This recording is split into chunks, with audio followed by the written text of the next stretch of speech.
The Super Bowl halftime show is supposed to be the safest, most polished performance on earth. Every second is planned, every camera angle rehearsed, every move watched by millions. But when Beyoncé took the stage, I wasn't in the crowd, and I wasn't watching from home. I was in the tunnels beneath the stadium. And what I saw and what I heard wasn't meant for anyone outside those walls.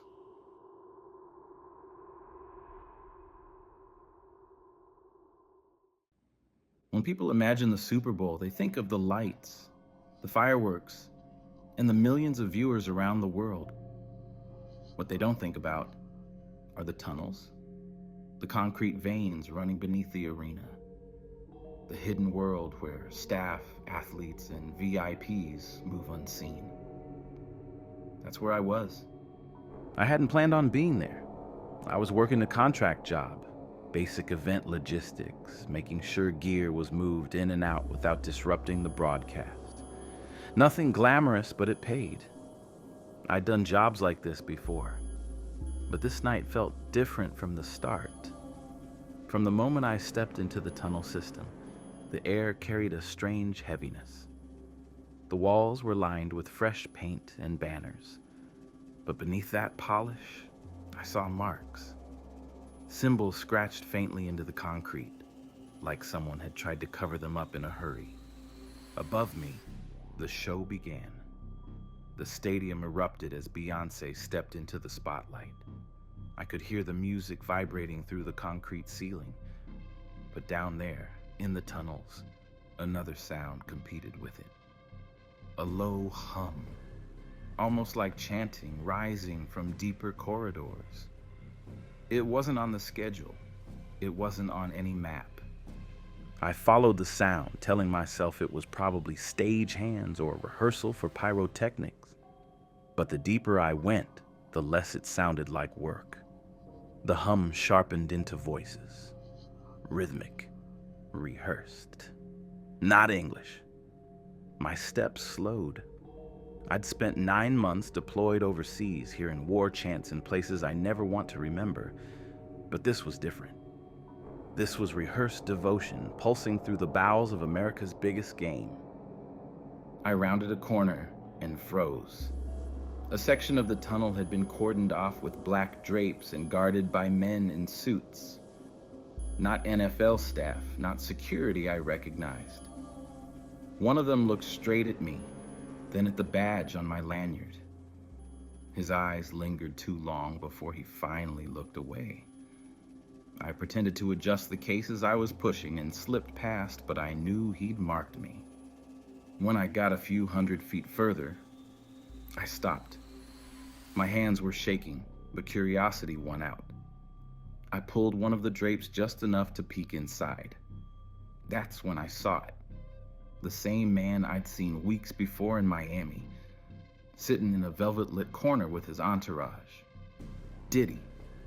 But this wasn't a nightclub anymore. This was beneath the NFL's biggest stage, and the people surrounding him weren't just dancers or friends. Some wore robes, some carried cameras. And at the center, bound to a table under flickering floodlights, was a man struggling against leather restraints. Above ground, Beyoncé sang to the world. Her voice soared across the stadium, choreographed fireworks painting the sky. But below, the real performance was happening. I stayed hidden behind the curtain, my breath shallow as the chanting grew louder. Diddy leaned over the restrained man, his smile calm, his phone recording. A goat was dragged into the room by 2 robed figures, its terrified bleating echoing off the tunnel walls. The knife caught the harsh light, and in one brutal motion, the animal's blood spilled across the floor. The crowd above roared at Beyoncé's dance break, but all I could hear was the bleeding cut short, the metallic smell rushing into my nostrils, even from where I stood. Pastor T.D. Jakes was there too, a man of God, his face pale with hesitation. "Who is this?" he asked, gesturing toward the man strapped to the table. "He looks terrified." Diddy laughed, clapping him on the shoulder like it was a joke. "Relax. He's a paid act.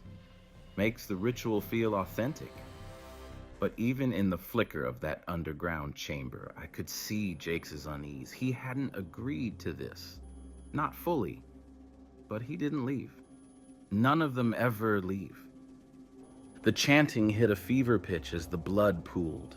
The sound of Beyoncé's voice, screaming electric above, blurred with the guttural tones below. Two realities stacked on top of each other, one for the cameras, one for the order. And that's when the man on the table fought back. He twisted his wrist against the strap, snapping leather free. The room froze. The robed figures turned. Jake stepped back. And Diddy? He just smirked. "Well," he said, "this just got interesting." The man ripped loose, lunged for the knife, and shouted at the room. But Diddy didn't flinch. "Go ahead," he said calmly. "Run. Let's see how far you get."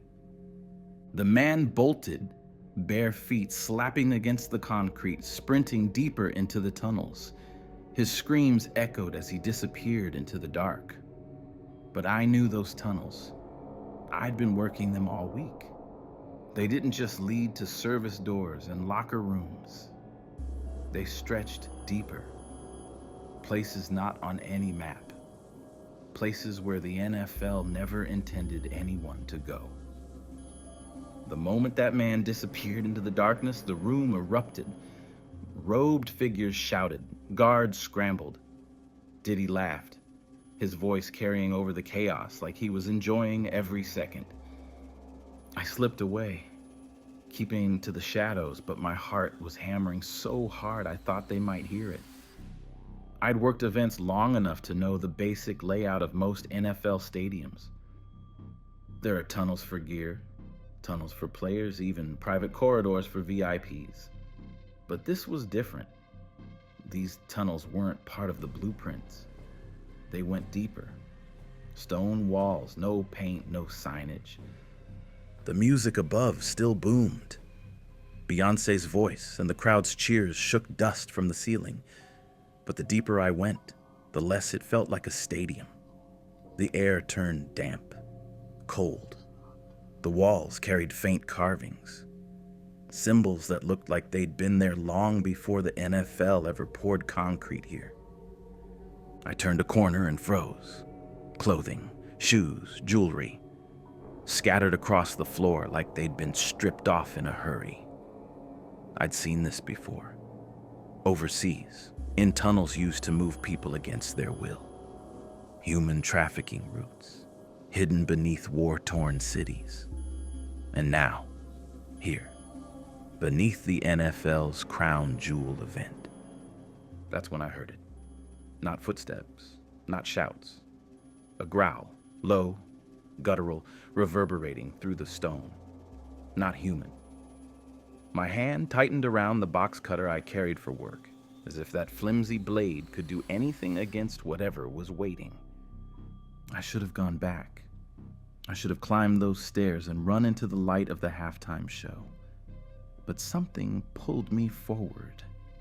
A terrible curiosity, the kind that gets people killed. The tunnel widened, then sloped downward until I reached a door.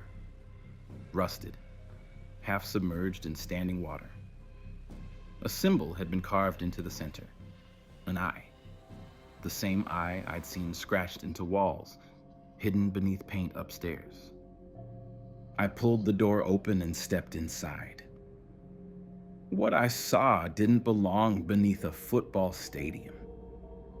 It didn't belong anywhere.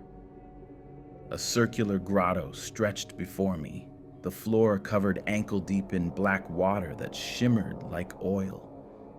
Dozens of candles floated on the surface, their flames flickering without wind. Stone pillars ringed the chamber, carved with strange shapes. Fingerprints, spirals, symbols too old to name. In the center, a raised stone platform, an altar, bones arranged deliberately across it. Small bones, too small. Around the base, rusted chains, rags, and dozens of empty bottles of baby oil. Some labeled, some not. It didn't look like worship. It looked like routine. On the far wall, half buried in melted wax and fabric, I saw it. A VHS tape. The cracked sleeve read, S. Carter, private, do not duplicate. My heart skipped. S. Carter, Sean Carter, Jay-Z. Beside it sat an old TV cart, complete with a generator. Like someone had left it ready for me. Against my better judgment, I slid the tape in. Static filled the screen, then footage. It showed another chamber, same walls, same black water. And there he was, Jay-Z or something that looked like him. Hooded, tall, unmistakable. He wasn't alone. Figures surrounded him, naked, oiled, some moving on all fours. At least one was a child. He moved among them slowly, whispering. Then he began to dance. No music, just a rhythm only he could hear. The camera never cut. 20 minutes of this. Then he stopped, turned, and looked directly into the lens, into me. His grin widened, his eyes darkened, and the screen distorted until his face stretched unnaturally across the monitor. I yanked the tape free. The screen went black. Silence pressed in. Then came the splash. Something heavy broke the surface of the water. Ripples spread toward me. My flashlight flickered as I backed against the altar. One by one, the candles went out. Not from wind, from something else. The chamber was closing its mouth. And beneath the water, just before the last flame died, I saw it. A figure. Pale, eyeless, masked, watching me, waiting. I don't remember leaving the grotto. I only remember running. My feet slapped against wet stone, my breath ragged, my flashlight barely alive. The tunnel behind me groaned like it was breathing. Then I saw them. Handprints smeared across the walls. Dozens. Some wet, dripping. Some fossilized into the stone. Small hands. Children's hands. The laughter started next. Warped. Slowed down. Children's giggles stretched like they'd been dragged across broken vinyl. It grew louder the deeper I ran. That's when the mirrors appeared. Old broken mirrors lining both sides of the tunnel. In each of them, I saw myself, but not as I was. One version of me stood still, eyes closed, mouth open in a scream. Another version was drenched in blood. Another just stared back at me, grinning. And then, one by one, they all began pointing behind me. I turned and froze. At the end of the tunnel, half shrouded in shadow, stood something not human. Tall, gaunt, skin like ash. Eyes not glowing, not alive, dark yellow piercing through the dark. It didn't move, it didn't need to. Its gaze stripped me bare, like it was reading every thought I'd ever had. The walls pulsed with a low bass, voices layered over each other. My mother, my ex, my own voice. You knew. You belong here now. My flashlight shattered on the floor.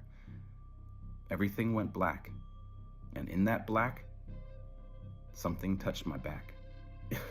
Cold, thin, fingers. I ran blind. No light, no sense of direction, just the echoes of my own breath bouncing back at me from every wall. The tunnel twisted and pulsed like it was alive, stretching itself longer the faster I tried to escape.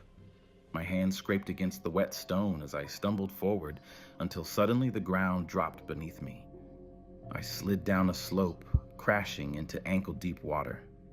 The splash echoed like thunder. For a second, there was silence, then the sound of something bigger sliding into the water behind me. I froze, crouching low, listening. My heart slammed against my ribs. Above, Beyoncé's voice still echoed faintly, a roar of the crowd at some dazzling moment in the show. But down here, it only made everything worse. Two realities layered on top of each other. Celebration above, terror below. I pushed forward through the water until I reached another room. Smaller, circular. A single fluorescent light buzzed overhead. And on the walls, mirrors again. But these weren't broken. They were clear. And every reflection was me. Dozens of me. Each smiling, wide, hungry. One by one, they moved, slowly raising their hands, all pointing at the same spot, the wall behind me. I turned, and the wall bled, thick black streaks oozing down the stone like veins bursting open. The smell of rot filled the room, and somewhere within it all, the laughter returned. I don't know how long I stumbled through that nightmare. Minutes, hours, it blurred together until finally I saw it. A door. Rusted metal, half rotted, tucked into the corner like it had been forgotten. I lunged for it, pulled it open, and for the first time in what felt like forever, light hit my face. Morning. I was outside, behind the stadium. The ivy-covered walls, the loading docks, the same driveway where semis had rolled in with stage gear, now bathed in sunlight, like nothing had happened. Birds chirped, workers laughed, a sprinkler hissed in the distance. The NFL's biggest night had come and gone, and nobody knew what had happened beneath it. My truck was still in the lot. My phone, which had been locked in a pouch at security, now sat on the passenger seat. The seal broken, like none of it mattered. I drove away without looking back. But the dreams didn't stop. At first, I told myself I imagined it. That maybe exhaustion, adrenaline, and the noise of the Super Bowl had warped my mind. But then the signs began. Whispers in my vents at night. Not words, names. I'd catch the smell of baby oil in my bedroom, in the shower, even at work. And the worst of all, the eyes. Yellow eyes, flashing in reflections, in windows, even in puddles on the street. I thought I was losing my mind until the package came. No return address. Just a plain envelope. Inside was a single Polaroid. It showed the same tunnel I had stood in. The torn foam walls, the flickering red lights. But this time, I was in the photo, dead center, looking straight at the camera, smiling, and the eyes staring back from that photo weren't mine. I tried to tell people, colleagues, friends. I told them about the screaming beneath Beyoncé's performance, about the tunnels, the chambers, the rituals, and every time, they laughed it off. Conspiracy theory stuff, they said. You sure you weren't just blackout drunk? But I know what I saw. The NFL isn't just the most powerful sports organization in the world. It's a shield, a machine that keeps the spotlight blinding above so no one dares to look below.